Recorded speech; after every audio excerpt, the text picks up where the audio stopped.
Sejam muito bem-vindos a essa live para lá de especial que a gente preparou para você que vai fazer o Enem nesse próximo fim de semana. Essa live vai estar cheia de informações e para apresentar essas informações para a gente, temos uma convidada muito especial.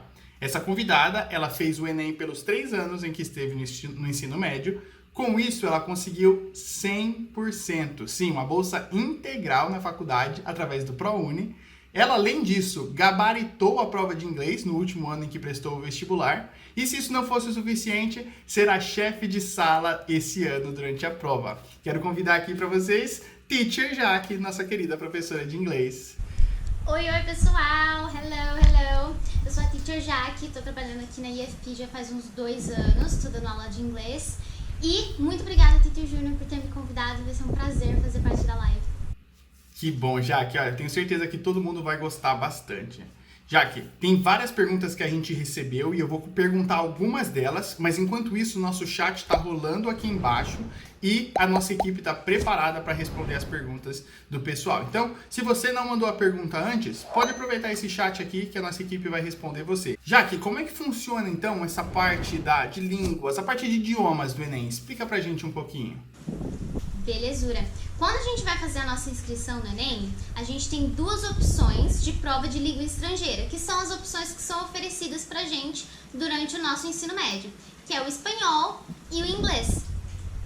Quando você faz a sua inscrição, você pode escolher entre essas 2 línguas e essa vai ser a prova que você vai fazer no dia do Enem.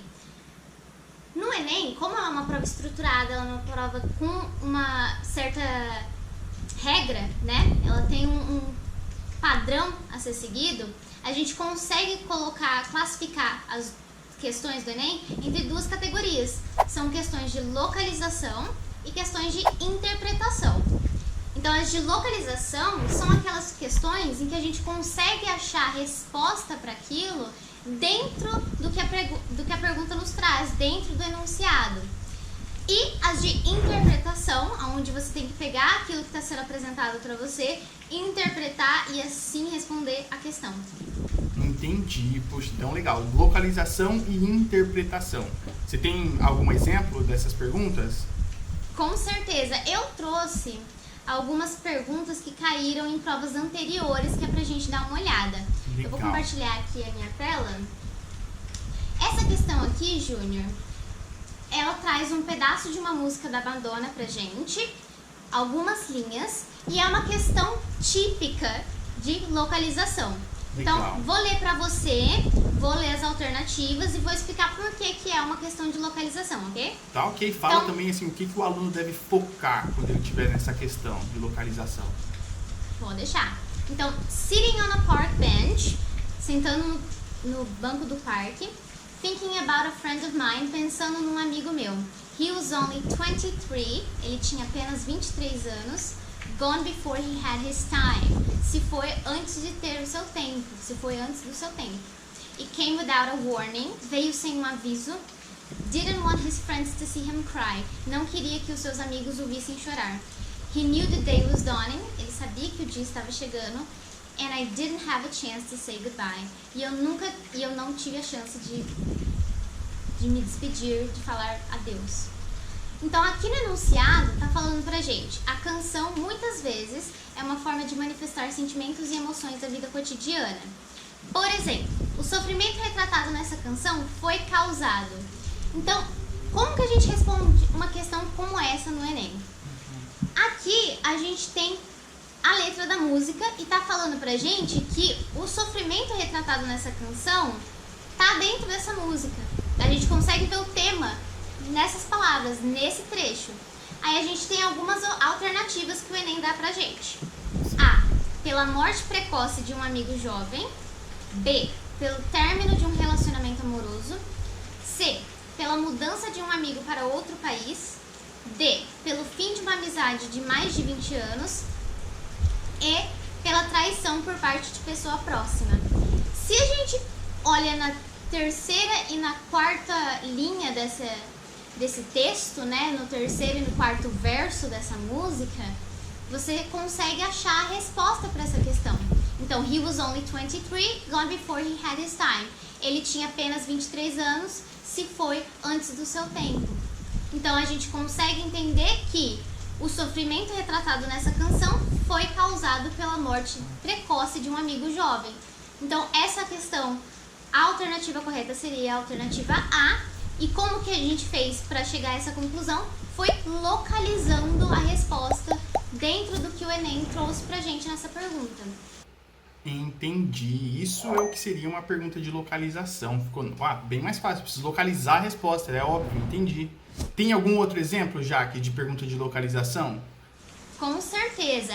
Essa daqui, ela mistura um pouquinho de localização com atualidades. A gente vai falar um pouquinho sobre os temas que caem no Enem, mas o Enem ele é conhecido por ser uma prova que trata bastante sobre atualidades.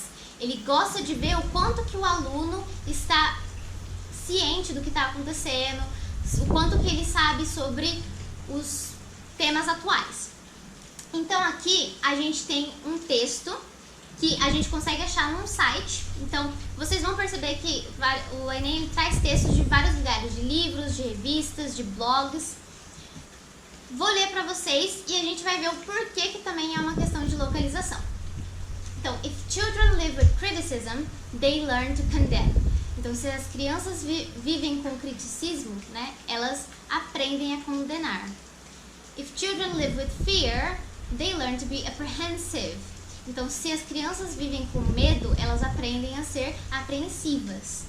If children live with pity, they learn to feel sorry for themselves. Então, se as crianças vivem com pena, eles aprendem a sentir pena de si mesmos.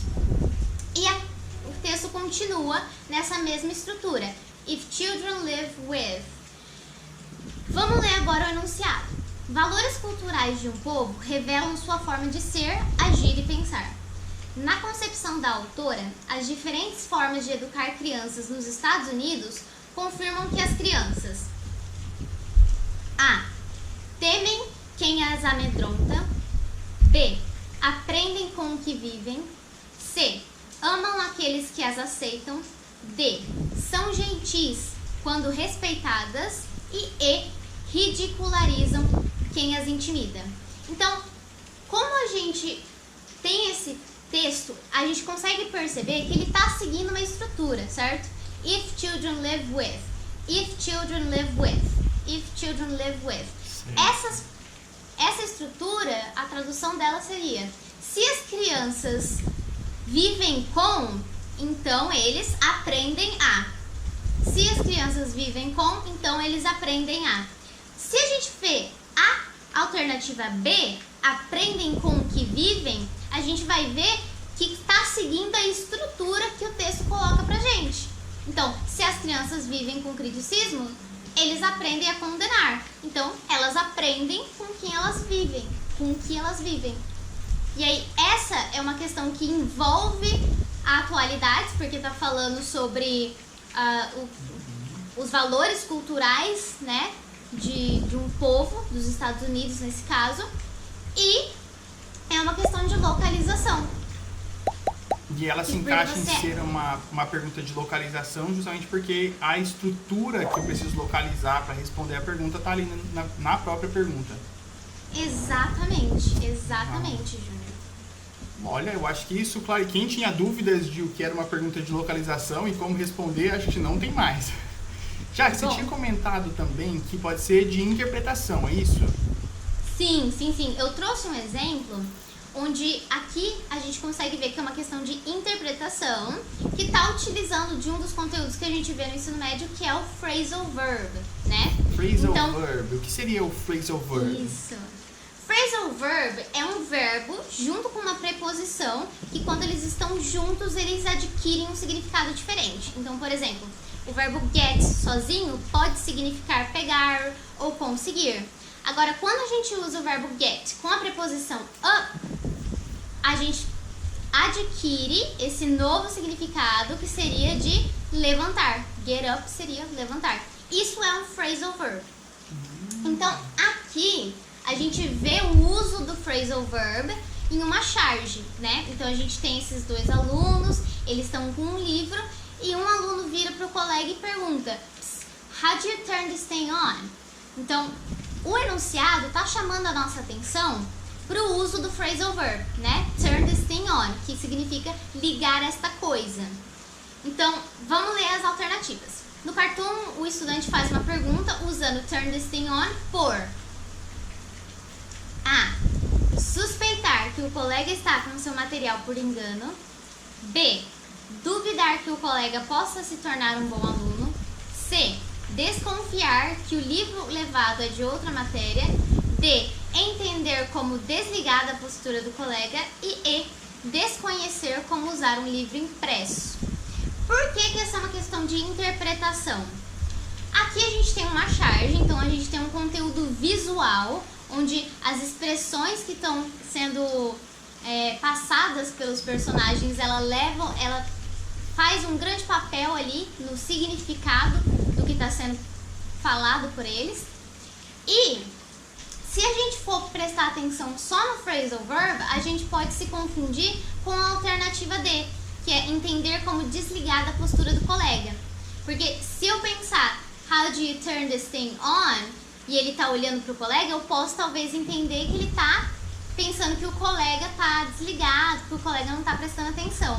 Mas, considerando a atualidade, né, considerando que ele tá com um livro na mão, então a resposta certa seria a resposta E, de desconhecer como usar um livro impresso. Então, se eu entender de phrasal verb, eu já me garanto nessa? Não, porque é uma questão de interpretação. Nesse caso, a gente tem que entender o contexto da charge para poder interpretar essa questão e responder corretamente. Tá. Se essa pergunta fosse uma pergunta de localização, por exemplo, aí o phrasal verb me ajudaria. Aí o phrasal verb te ajudaria, com certeza. Entendi.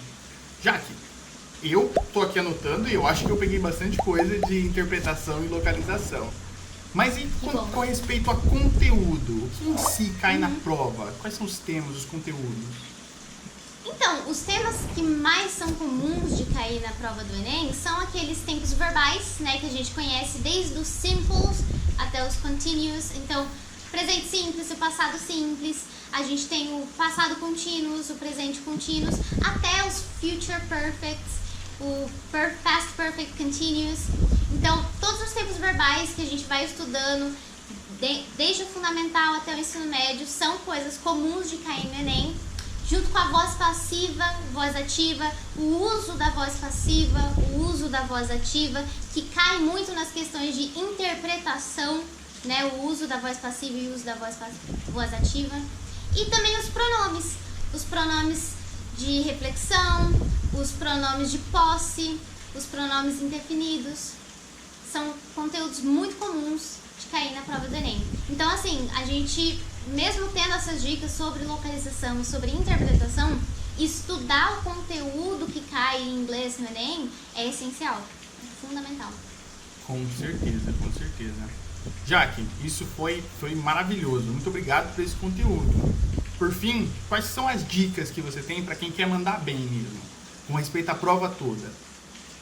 Então, algumas das dicas que eu tenho são em relação às minhas experiências, né? Então, por exemplo, uma das dicas que eu acho essencial é para vocês tomarem cuidado com o gabarito. Porque, como eu falei no começo da live, o gabarito, ele vai vir com o número de 0 até o final das questões, mas é em relação à prova que você escolheu na inscrição. Então, se você escolheu inglês na inscrição, você só responde as questões de inglês e só passa para o gabarito as questões de inglês. Porque eu lembro que quando eu prestei o Enem, na minha sala teve um caso de uma menina que passou pro gabarito errado. Por quê? Aqui, ó, é a nossa prova do inglês de 2019 no Enem. A gente tem a questão 1, questão 2, questão 3, questão 4 e questão 5. Essas são as provas de inglês. E aí, depois a gente tem a prova de espanhol. 1, 2, 3, 4 e 5, certo? Mas você, Júnior, que na sua inscrição escolheu a prova só de inglês, você só vai passar para o gabarito de 1 a 5 as questões de inglês. E aí a questão 6 já é referente à prova de linguagem e códigos, ok? Eu lembro que no meu ano, quando eu fui prestar o Enem no terceiro ano, né, quando era pra valer, teve uma menina que ela passou pro gabarito a questão 6, 7, 8, 9, 10 em relação à prova de espanhol. Porém, ela só tinha feito a inscrição para a prova de inglês. Puxa, então, com certeza precisa de atenção, então, um aspecto de atenção aí. Com certeza, com certeza. E assim, são... questões de espanhol eu posso deixar em branco completamente, então? Pode. Você só precisa responder a questão da prova que você escolheu fazer na hora da inscrição do Enem. Perfeito. E outra dica que eu, como fiscal de sala, né, como chefe de sala esse ano, eu daria para os participantes, é na questão do tempo, né? Uma das coisas que me ajudou bastante foi começar com o que eu já tinha facilidade. Então, eu, por já ter muita facilidade com o inglês, comecei já com o inglês. Agora, uma pessoa que já tem bastante facilidade com a redação, pode começar com a redação. Nesse ano, Júnior, teve uma mudança em relação aos horários, né? Porque antigamente, o chefe de sala, ele tinha que falar quantos minutos faltavam para o término da prova. Esse ano a gente vai ir falando qual é o horário. Então, por exemplo, ao invés de a gente falar faltam 45 minutos para o término da prova, a gente vai falar são 6h15. Legal, tá? Então, não vai mais avisar quanto tempo. Pode já se preparar para isso. Anotei essa mudança aqui também. Jaque, que legal ter tido você aqui com a gente durante essa live. Informações valiosíssimas, com certeza. Ainda mais com toda essa experiência que você tem prestando o Enem. E com essa missão que você vai ter esse próximo Enem de ser a chefe de sala. Sem dúvida. E que tenho missão, certeza que vão gostar. Que missão, é verdade, é verdade. Jaque, muito obrigado mais uma vez então por ter participado aqui. Pessoal, a gente espera que vocês também tenham gostado bastante. Se você mandou alguma pergunta aqui, confere para ver se a gente não respondeu. E fica ligado aqui no canal, já aproveita para se inscrever também. Jaque, mais uma vez, muito obrigado. Pessoal, fiquem ligados aqui. Obrigada eu, Júnior. Até a próxima então. Tchau, tchau. Até a próxima. Tchau, tchau.